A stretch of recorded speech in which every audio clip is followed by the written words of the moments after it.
Hello दोस्तों, नमस्कार। स्वागत है मेरे YouTube चैनल में। दोस्तों, आज परसेंटेज के क्लास 4 और टाइप 4 तरह के क्वेश्चन को लेकर के हाजिर हैं। तो दोस्तों, देखते हैं टाइप 4 तरह के जो क्वेश्चन है वो किस तरह से पूछे जाते हैं इस कॉम्पिटिटिव एग्ज़ाम में।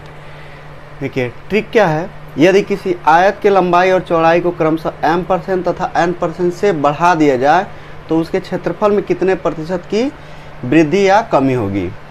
सपोज आयत, सबसे पहले आयत क्या है।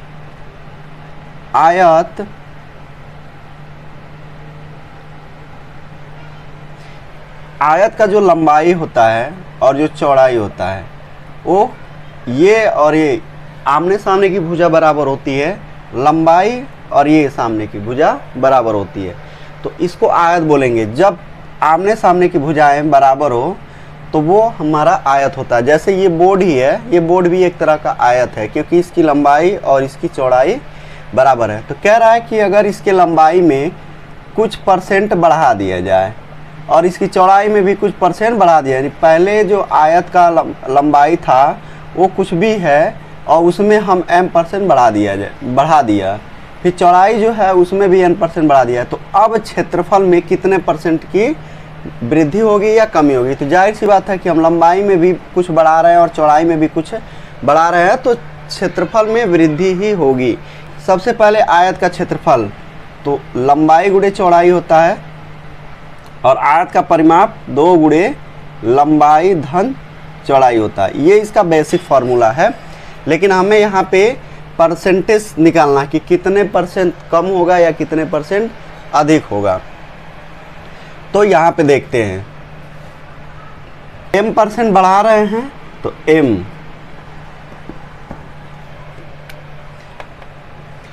आयत की लंबाई और चौड़ाई को क्रमशः m% तथा n% से बढ़ा दिया जा रहा है। तो कितना % बढ़ा रहे हैं, m% बढ़ा रहे हैं, प्लस चौड़ाई में n% बढ़ा रहे हैं, plus m × n divide by 100। ये हमारा बेसिक इसका फार्मूला हो गया।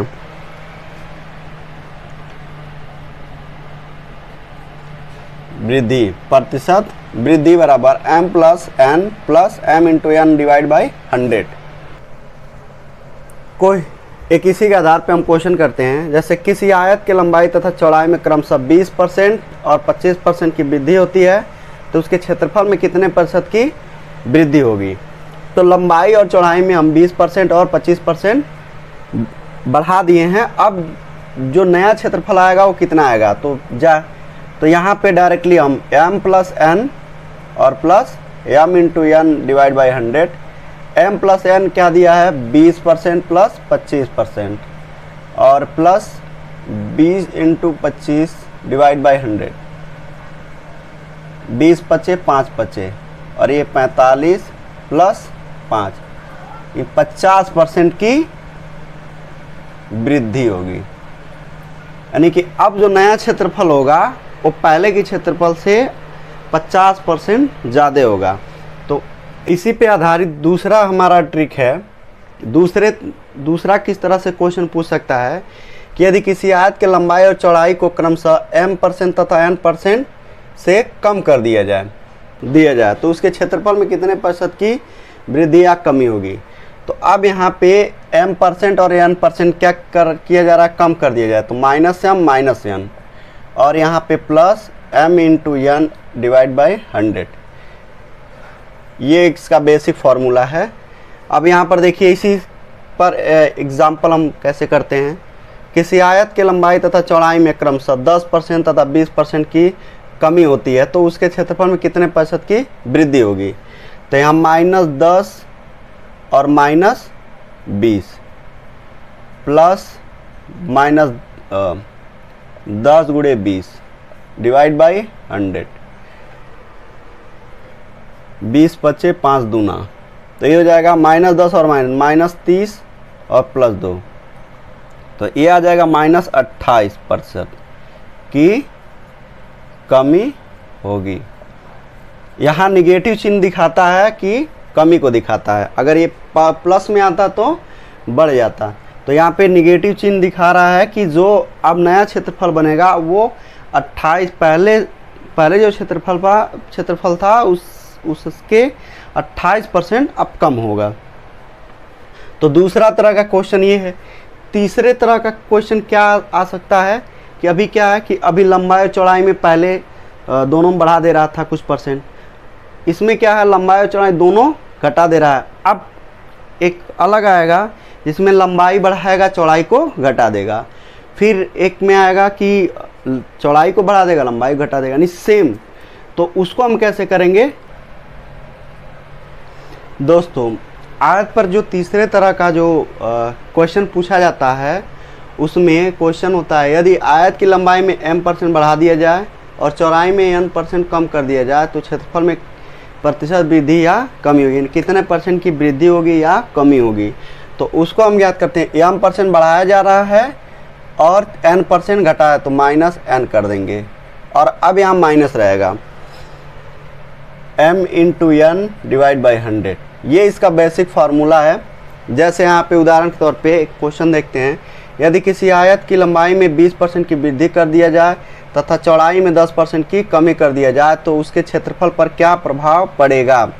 तो हम क्या करेंगे, 20% वृद्धि हो रही है तो 20 कमी कितने की हो रही है 10% की, -10 और यहाँ पे -20 × 10 डिवाइड बाई 100, 20 25 5 दूना, ये हो जाएगा 10 में से कितना हो जाएगा 10 - 2, 8% पॉजिटिव है तो वृद्धि होगी। यानी कि अब जो है जो नया क्षेत्रफल बनेगा वो पहले की क्षेत्रफल से 8% ज़्यादा बनेगा। तो यहाँ पे पॉजिटिव आया है इसलिए ये क्या होगी वृद्धि होगी। सेम हम टिक 4 देखते हैं, सेम क्वेश्चन ऐसे ही रहेगा। अब यहाँ पे बढ़ा दिया जाए तो यहाँ पे क्या हो जाएगा, यहाँ कमी कर दी जाए और चौड़ाई में n% बढ़ा दिया जाए तो क्षेत्रफल में प्रतिशत वृद्धि या कमी होगी।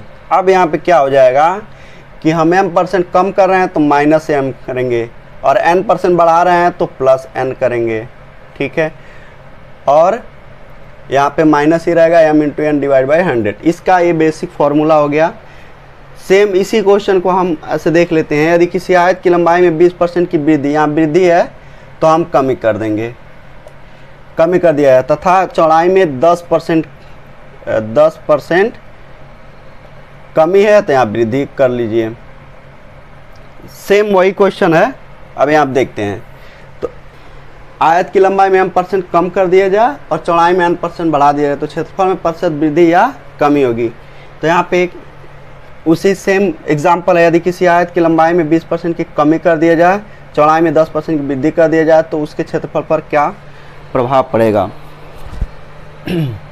-20 + 10 -20 × 10/100, 20 25 5 दूना, ये हो जाएगा -20 और +10 तो -10 आ जाएगा और -2 ये हो जाएगा -12%। अब ये माइनस क्या बता रहा है कि जो क्षेत्रफल पहले का था अभी जो क्षेत्रफल बने वो 12% कम होगा, यानी कमी होगी। यानी कि अब जो क्षेत्रफल आया वो आयत के क्षेत्रफल में 12% की कमी होगी। तो क्वेश्चन इसी तरह से पूछा जाता है परसेंटेज। आयत का ये बहुत सारा क्वेश्चन आता है कॉम्पिटिटिव एग्ज़ाम में। आयत से रिलेटेड कभी दोनों लंबाई और चौड़ाई दोनों बढ़ा देगा, कभी दोनों कम कर देगा, कभी एक लंबाई को बढ़ाएगा चौड़ाई घटा देगा और कभी चौड़ाई को बढ़ाएगा लंबाई को घटा देगा। तो इस तरह के जो क्वेश्चन हैं बेसिक फॉर्मूले से हम कर सकते हैं। हाँ, एक चीज़ और याद रखना है, जैसे जब दोनों कम हो, दोनों यानी लंबाई और चौड़ाई कम या ज़्यादा, दोनों अगर कम या ज़्यादा करते हैं तो हम यहाँ पे प्लस लेते हैं, दोनों अगर कम या ज़्यादा करते हैं तो। और अगर